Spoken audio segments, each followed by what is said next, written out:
Ya, assalamualaikum warahmatullahi wabarakatuh. Alhamdulillah, salatu wassalamu ala rasulillah wa ala alihi washabihi ajma'in.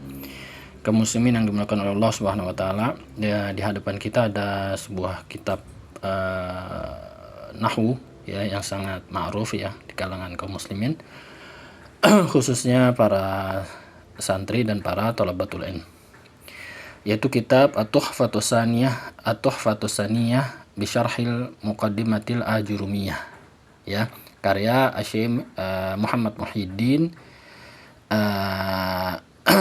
Abdul Hamid ya rahimahullah. Kita langsung aja kita masuk ke dalam muqaddimat dari syarih.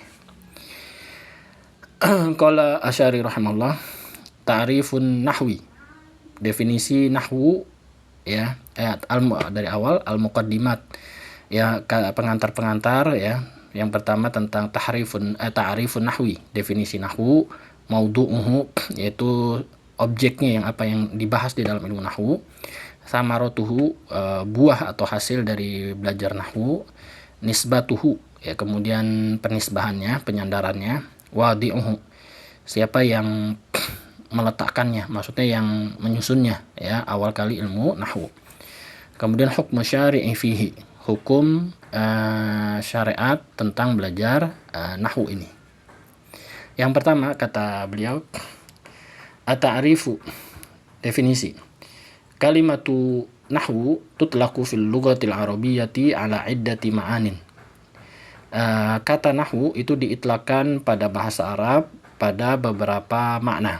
Minha al-jihatu, diantaranya adalah jihah, yaitu arah. Taqul, misalnya kau mengatakan dhahabtu nahwa fulanin, aku pergi nahwu fulanin ya, lihat nahwu fulanin ya, ai jihatahu, yaitu ke arahnya ya, saya pergi ke arahnya, yaitu menuju kepadanya. Wa minha asyibhu, dan diantara makna nahwu adalah syibhu ya, menyerupai gitu ya, wal mithlu, dan seperti. Taqulu misalnya kau mengatakan Muhammadun nahwu aliyin, Muhammad itu menyerupai Ali atau seperti Ali. Ai shibuhuhu wa mithluhu, yaitu menyerupai dan sepertinya. Kemudian Syarih berkata, wa tutlaku kalimatu nahwu fi istilahil ulama ala al-ilmu bil qawaidi allati yu'rafu biha ahkamu awakhiril kalimatil arabiyyati fi hali tarkibiha. Kata nahwu ya, diitlakkan pada istilah para ulama, yaitu nahwu adalah sebuah ilmu bil qawaid, tentang kaidah-kaidah, allati, yang yu'rafu, diketahui dengannya, itu dengan kaidah-kaidah tersebut diketahui apa? Ahkamu, hukum-hukum akhir dari kata-kata bahasa Arab ya, akhirnya apakah dia dibaca u, a, i gitu ya. Fi hali tarkibiha ya, ketika pada susunan, pada keadaan susunannya ya, keadaan susunannya nanti dijelaskan. Minal i'rabi ya, yaitu berupa apakah dia i'rab, mu'rab, maksudnya ya bisa berubah sesuai perubahan amil, bisa u, a, i gitu ya. Wal bina'i, dan mabni, mabni ya, berarti nggak bisa berubah, nanti akan dijelaskan. Wa mayat tabi'u dalik, atau wa mayat ba'u dalik, dan semua yang mengikuti itu semua. Kemudian al-maudhu', yaitu subjeknya ya, apa yang dibahas di dalam ilmu nahwu. Wa maudhu' ilmi nahwi, dan objek dari ilmu nahwu adalah al-kalimatul arabiyyatu, kata-kata bahasa Arab. Min jihatil bahthi an ahwaliha al-madhkurati ya, dari sisi pembahasan tentang keadaan-keadaan yang disebutkan ya tadi ya, misalnya mu'rab, mabni, dan seterusnya. Kemudian asamaratu, buah dari belajar ilmu nahwu. Wa samaratu ta'allumi ilmi nahwi, dan buah mempelajari ilmu nahwu adalah siyanatu lisani anil khoto'i fil kalamil arabi, menjaga lisan dari kesalahan ketika berbicara bahasa Arab ya, ketika berbicara mengucapkan lafaz Arab. Wa fahmul Qur'ani, dan samarah yang selanjutnya adalah memahami Al-Qur'an al-Karimi, Al-Quran yang mulia, wal haditsin nabawi, dan hadits nabawi, fahman sahihan, dengan pemahaman yang sahih, yang benar.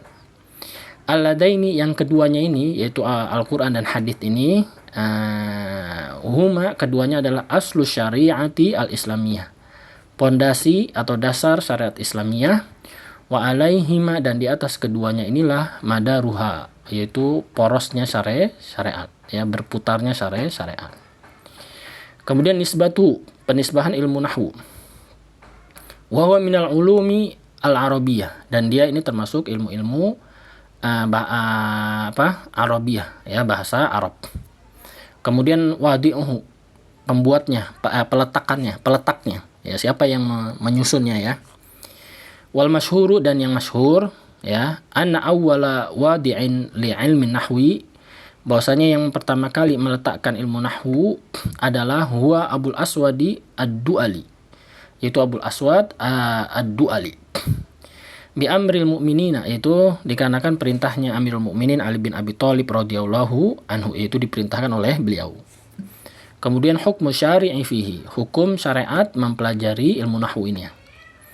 Wa ta'allumuhu fardun, mempelajarinya adalah salah satu kewajiban min furudil kifayah, dari kewajiban-kewajiban kifayah, itu fardu kifayah.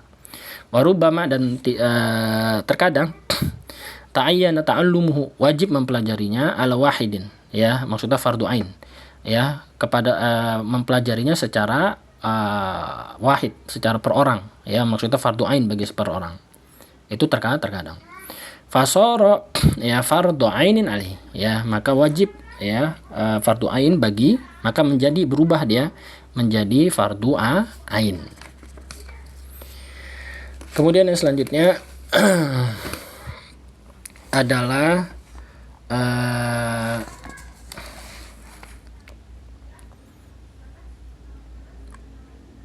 beliau mengatakan bismillahirrahmanirrahim. Qala al-musannifu, berkata penulis, ya, rahimahullah. Siapa musannif, itu siapa penulis? Wahwa Abu Abdillah Muhammad bin Dawud as-Sanhaji, ya, Muhammad bin Dawud as-Sanhaji, ya, Abu Abdillah Muhammad bin Daud as-Sanhaji, al-ma'ruf, yang dikenal dengan Bibni Ajurum, ya, dengan Ibnu Ajurum. Al-mauludu, dilahirkan fi sanati ithnataini wa sab'ina wa sittamiyah, ya, nah, dilahirkan pada tahun 672 Hijriah.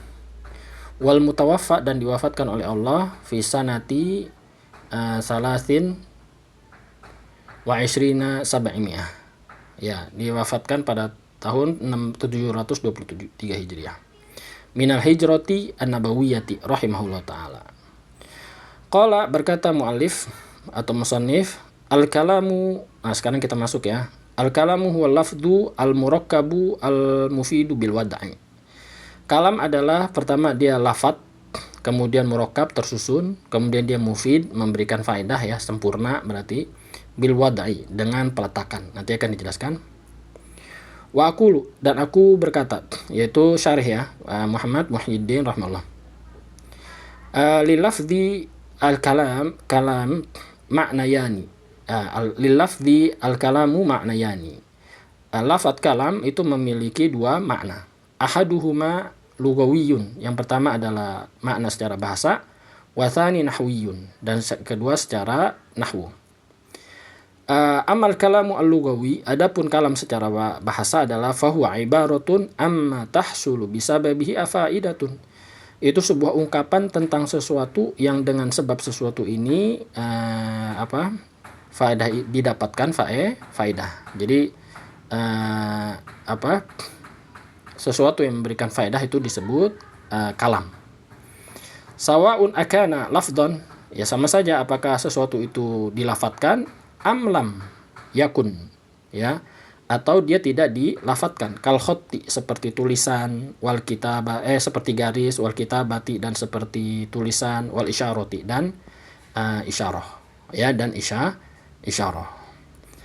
Nah, di sini ada takliknya. Idza qala laka qailun, apabila ada seorang berkata kepadamu, hal ahdharta li alkitab alladhi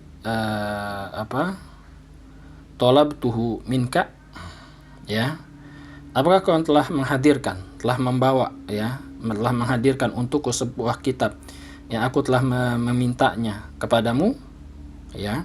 Jadi kalau ada orang berkata begitu kepadamu, fa asyarta ilaihi bi ra'sika, kemudian engkau mengisyaratkan dengan kepalamu, ya, kepalamu berisyarat kepadanya, min fauqin ila asfal, ya, dari atas ke bawah, ya, mengangguk gitu ya. Nah, ini kan isyarat. Fahuwa, maka dia orang tadi, ya, yafhamu annaka taqul lahu na'am.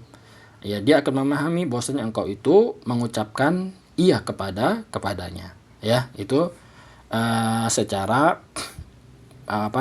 lugoh, ya, secara bahasa. Disebut kalam.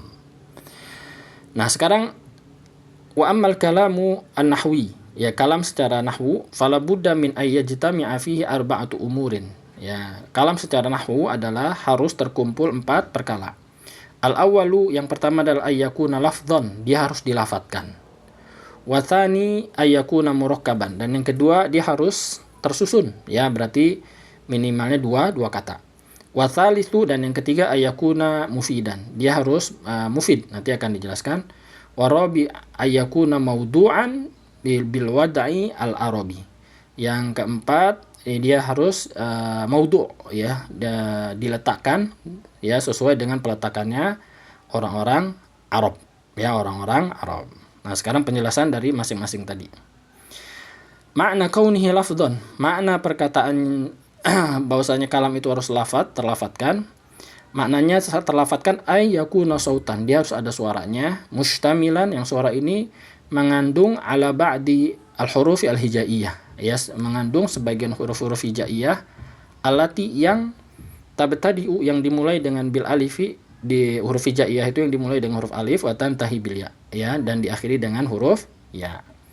Wa mithaluhu, contohnya, ya, kalam yang terdiri dari huruf hijaiyah itu, ya, misalnya ahmadu, yaktubu, sa'idun. Nah, kata syarih, fa inna kulla wahidatin min hadhil kalimati ats-tsalati, maka setiap kata-kata dari 3 kata ini, ya, Ahmad dan seterusnya itu, inda nutqi, ketika diucapkan, inda nutqi biha, ketika diucapkan itu takunu sautan, ya, dia ada suaranya. Kemudian mustamilan, dia mengandung ala arba'ati ahrufin, ya, mengandung 4 huruf, ya, ahrufin hijaiyatin, huruf hijaiyah. Fal isyaratu, ya, maka isyarah mathalan, ya, sebagai contoh, ya, berdasarkan definisi tadi, ya, definisi kalam secara nahwu, la tusamma kalaman, tidak disebut kalam inda nahwiyin, ya, menurut ahli nahwu. Kenapa? Li'adami kauniha sautan, karena tidak adanya suara, ya, isyarah itu, ya, tadi, ya, tidak ada suara, yang mustamilan, yang mengandung ala ba'di al-huruf, ya, mengandung sebagian huruf. Wa in kanat, meskipun isyarah itu tusamma, disebut inda lugawiyin kalaman, disebut menurut bahasa, ya, itu kalam, ya, kalam. Kenapa disebut kalam menurut lugawiyin orang, ya? Kenapa? Li husulil faidati biha, karena tetap adanya faedah padanya, ya, tetap adanya faedah padanya, sebagaimana definisi kalam di atas. Wallahu a'lam. Sampai sini dulu. Assalamualaikum warahmatullahi wabarakatuh.